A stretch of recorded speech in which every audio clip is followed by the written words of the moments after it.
मेरे सभी किसान भाइयों को नमस्कार। मेरा नाम है नितेश जैन और आप सबका स्वागत करता हूं मैं अनाज के इस ऑफिशियल यूट्यूब चैनल पे। दोस्तों, आज के इस वीडियो में हम आपको जानकारी देंगे बायोस्टेट कंपनी की बायोजाइन पावर प्लस दवाई के बारे में।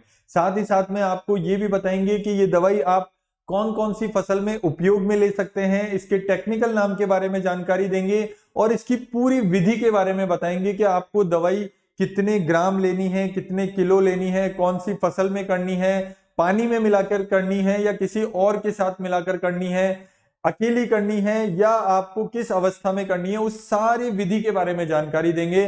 साथ ही साथ में बायोजाइन दवाई के बारे में पूरी महत्वपूर्ण जानकारियां देंगे और दवाई करते समय आपको किन किन बातों की विशेष सावधानियां रखनी चाहिए उसके बारे में भी जानकारी देंगे। तो दोस्तों, अंत तक बने रहिए ज्यादा जानकारी के लिए। और अगर अभी तक भी वीडियो को लाइक नहीं किया है तो सबसे पहले वीडियो को लाइक कर लीजिए, चैनल को सब्सक्राइब कर लीजिए और हमारे साथ में बने रहिए। आइए दोस्तों, शुरुआत करते हैं कि जो ये बायोजाइन पावर प्लस का ड्रम है, इसको आप किसी भी फसल में उपयोग में ले सकते हैं। लेकिन आप ये बायोजाइन क्योंकि 2-3 तरह का आता है, अगर ये पावर प्लस की फॉर्म में है तो आप इस ड्रम को, आप इस दवाई को केवल और केवल धान, कपास, गन्ना, गेहूं और सब्जियों वाली जो फसलें हैं या बागवानी वाली जो फसलें हैं उसमें ही आपको उपयोग लेना है। आपको इसको सोयाबीन, धनिया या सरसों उन फसलों में उपयोग में नहीं लेना है। उस फसल में भी आप बायोजाम का छिड़काव भी करिए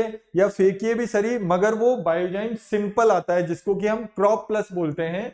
ये बायोजाम पावर प्लस है, इसमें और उसमें अंतर होता है। इसलिए आप जो ज्यादा पानी की फसल है, जो ज्यादा ताकत लेती है जमीन में से, उन्हीं फसलों में आपको इस दवाई का छिड़काव या इस दवाई का फेंकना है। आप चाहें तो इसका लिक्विड फॉर्मुलेशन में भी आता है, उसका आप स्प्रे कर सकते हैं। लेकिन अभी इस वीडियो में हम केवल इस दवाई की ग्रैन्युलर फॉर्म के बारे में, जो दानेदार फॉर्म में ये दवाई आती है, उसके बारे में ही जानकारी देंगे। ये दवाई के 2-3 तरह के पैकेट आते हैं दोस्तों। ये 48 किलो का ड्रम है, इसमें 24 किलो की बाल्टी आती है, इसमें 8 किलो की मटकी आती है, 6-6 किलो की प्लास्टिक की थैलियां आती है और तमाम तरह की विशेष पैकिंग आती है। और ये पैकिंग भी बहुत मजबूत होती है कि दवाई खत्म होने के बाद में आपको इस पैकिंग, इस ड्रम का या बाल्टी का भी आप बहुत लंबे समय तक उपयोग ले सकते हैं। ये ड्रम या प्लास्टिक की बाल्टियां जो भी होती है, इसका कोई भी दुष्परिणाम नहीं होता है। इसको साफ पानी से धो के दवाई का उपयोग करने के बाद आप किसी भी चीज के लिए इस ड्रम का उपयोग कर सकते हैं। अगर हम बात करें इसके टेक्निकल नाम की तो दोस्तों, इसमें समुद्री झाग होता है जिसको कि हम प्लांट ग्रोथ प्रमोटर के नाम से भी बोलते हैं और सी वीड एक्सट्रैक्ट भी बोलते हैं। मतलब इसमें समुद्री घास होता है जिससे कि फसल में पैदावार, फसल में फूटान, कल्ले और पुष्प को ये मजबूत बनाती है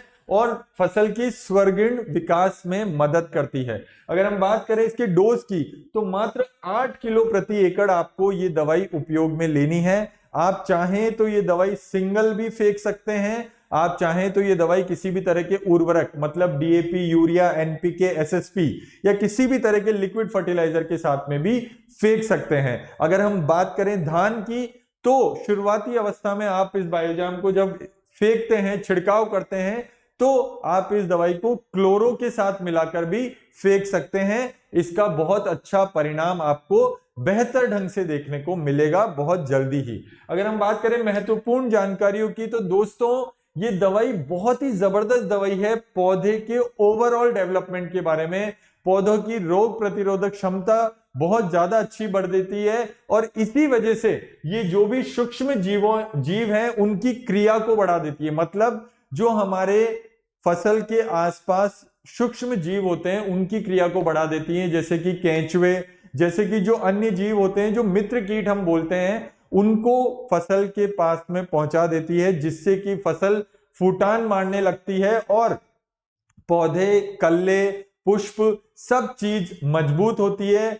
पौधे में हरापन आता है और फंगस से संबंधित जो भी बीमारियां होती है उसको भी ये दवाई कंट्रोल कर लेती है। सबसे महत्वपूर्ण बात है कि जब आप इस दवाई को शुरुआती अवस्था में फेंकते हैं तो आगे आने वाले जो स्प्रे करते हैं हम, उसमें भी आपको दवाई की बचत हो जाती है, क्योंकि फसल में शुरुआत में ही अगर फूटान आ जाती है, शुरुआत में ही अगर फसल मजबूत हो जाती है, अच्छी हो जाती है, तो आपके जो आने वाले स्प्रे हैं उसमें आपको किसी भी तरह का प्लांट ग्रोथ प्रमोटर, किसी भी तरह का जाइम, किसी भी तरह का जिब्रेलिक एसिड या किसी भी तरह का अन्य कोई ग्रोथ प्रमोटर नहीं डालने की जरूरत पड़ती है।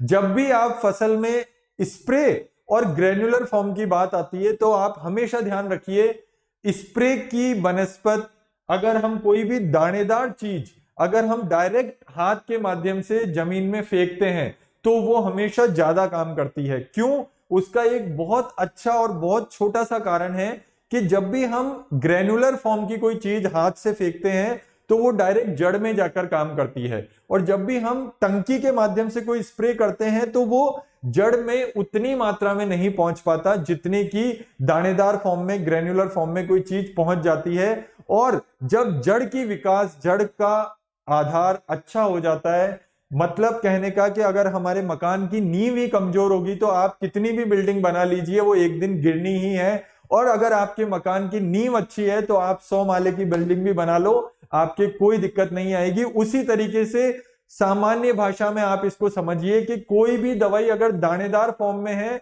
और उसको आप हाथ से फेंक रहे हैं तो वो दवाई ज्यादा काम करेगी वनस्पत लिक्विड के। दूसरा एक कारण और है दोस्तों कि जब भी आप ग्रेनुलर फॉर्म की, दानेदार फॉर्म की कोई दवाई स्प्रे करते हैं तो अगर ऊपर से कोई बारिश भी हो जाती है या दवाई करने के बाद ही तुरंत 1-2 घंटे में, 4 घंटे में बारिश हो जाती है तो भी आपकी दवाई वेस्ट नहीं होती है। मगर अगर आप स्प्रे करते हैं किसी भी दवाई का और 2-4 घंटे में बारिश हो जाती है तो आपकी दवाई धुल जाती है और वो दवाई कोई भी काम की नहीं रह जाती। ये दूसरा कारण है। और इसके साथ साथ आप कोई सी भी दवाई का अगर ग्रेन्युलर फॉर्म में, दानेदार फॉर्म में अगर उसको फेंकेंगे तो वो ज्यादा काम करेगी, चाहे वो किसी भी तरह का कीटनाशक हो, चाहे वो किसी भी तरह का जाइम हो। और अगर आप स्प्रे करेंगे तो उसका असर ग्रेन्युलर फॉर्म से तो कम ही रहेगा। और अगर हम बात करें इस दवाई के दूसरे फायदे की तो दोस्तों ये पौधे में फूटान कराती है, हरा बनाती है, और सबसे अच्छी बात है कि जड़ों के विकास को मजबूत करती है, जिससे कि शुरुआती अवस्था में ही पौधे में फुटान होना चल जाती है, कल्ले और पुष्पों को मजबूत बनाती है। और आपका जब भी दाना बनता है, जब पौधे में भाले अच्छे ढंग से आती है, पोटे आती है, तो इसका असर उस समय तक भी बना रहता है।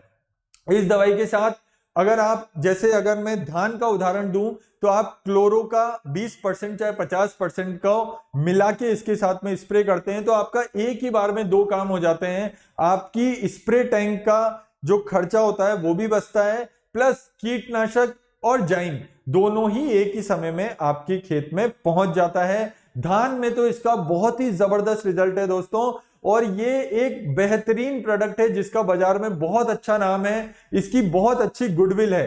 तो हम ये विशेष रूप से रिकमेंड करेंगे कि धान, गन्ना और कपास में आपको हर फसल में, कोई सी भी फसल हो, चाहे वो 11-21 हो, 1509 हो, सुगंधा हो या फिर 2511 ही क्यों ना हो, या कोई सा भी धान हो, कोई सा भी गन्ना हो, कोई से भी कपास की ब्रीड हो, आपको सारी ही फसलों में बायोजाइम पावर प्लस का छिड़काव यानी कि इसका ग्रेन्युलर फॉर्म को फेंकना ही चाहिए, इसका इस्तेमाल करना ही चाहिए। और अगर हम बात करें कि ये दानेदार प्रारूप में आता है, प्राथमिक और द्वितीयक जड़ के विकास में मदद करता है, किसी भी तरह के एनपीके, फंजीसाइड, इंसेक्टिसाइड के साथ में भी मिलाकर आप इस दवाई को कर सकते हैं।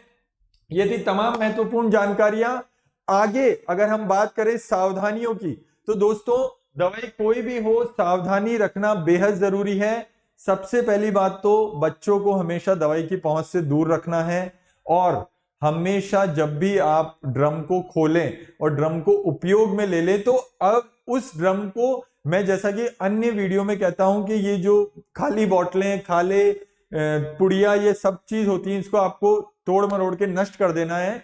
इस बायोजाम के ड्रम के बारे में मैं आपको विशेष रूप से बता दूं कि जब भी आप इसका पूरा उपयोग कर लें तो आप इसको अच्छे पानी से, सरफ से या किसी और केमिकल के माध्यम से अच्छे ढंग से मांज लें, धो लें, और आप चाहें तो इस ड्रम को अन्य किसी उपयोग में ले सकते हैं। कोशिश ये करें कि इसको घर के पानी भरने में हमें काम में नहीं लेना है, लेकिन अगर हमें और कोई भी चीज रखनी हो, गेहूं हो गया या और कोई भी सामान रखना हो तो आप इस ड्रम को उपयोग में ले सकते हैं। इसको आपको फेंकने की जरूरत नहीं है, ये बहुत ही मजबूत आता है। और अगर हम दूसरे सावधानियों की बताएं तो दोस्तों, खाली पेट हमें कभी भी खेत में नहीं जाना है, घर से अच्छा खाना खाकर ही जाना है। हाथ में दस्ताने, क्योंकि इस दवाई को आपको हाथ से फेंकना है तो हाथ में दस्ताने हमेशा होने चाहिए, मुंह पे मास्क हमेशा होना चाहिए, और इस दवाई का स्प्रे करना नहीं है। अगर लिक्विड दवाई होती तो नैपसेक, स्प्रे पंप और फ्लैट फैन नोजल का ही उपयोग करना था, और हवा जिस दिशा में चल रही हो उसी दिशा में आपको स्प्रे या छिड़काव या फेंकना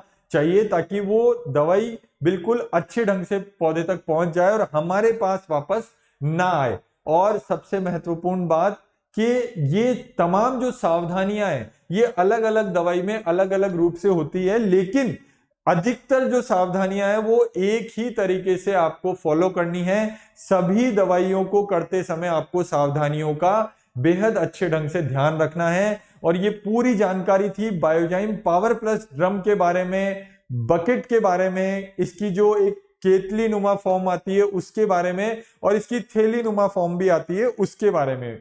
और आने वाले वीडियो में हम आपको जानकारी देंगे BSF कंपनी की जेलोरा दवाई के बारे में। जी हां दोस्तों, इस दवाई का नाम भी आपने बाजार में खूब सुना होगा। इसकी तमाम तरह की विशेषताएं विस्तृत रूप से जानकारी देंगे, इसके अच्छाई बुराई और सारी चीजों के बारे में बताएंगे आने वाले वीडियो में। तो दोस्तों, अगर अभी तक भी आपने इस पूरे वीडियो को लाइक नहीं किया हो और आपने सब्सक्राइब नहीं किया हो तो पहले वीडियो को लाइक कर लीजिए, चैनल को सब्सक्राइब कर लीजिए, और नोटिफिकेशन का ये जो बेल आइकन है इसको जरूर प्रेस करिए, ताकि आने वाले वीडियो की जानकारी आपको नोटिफिकेशन के माध्यम से मिलती रहे और आपका और हमारा साथ ऐसे ही बना रहे। दोस्तों नमस्कार।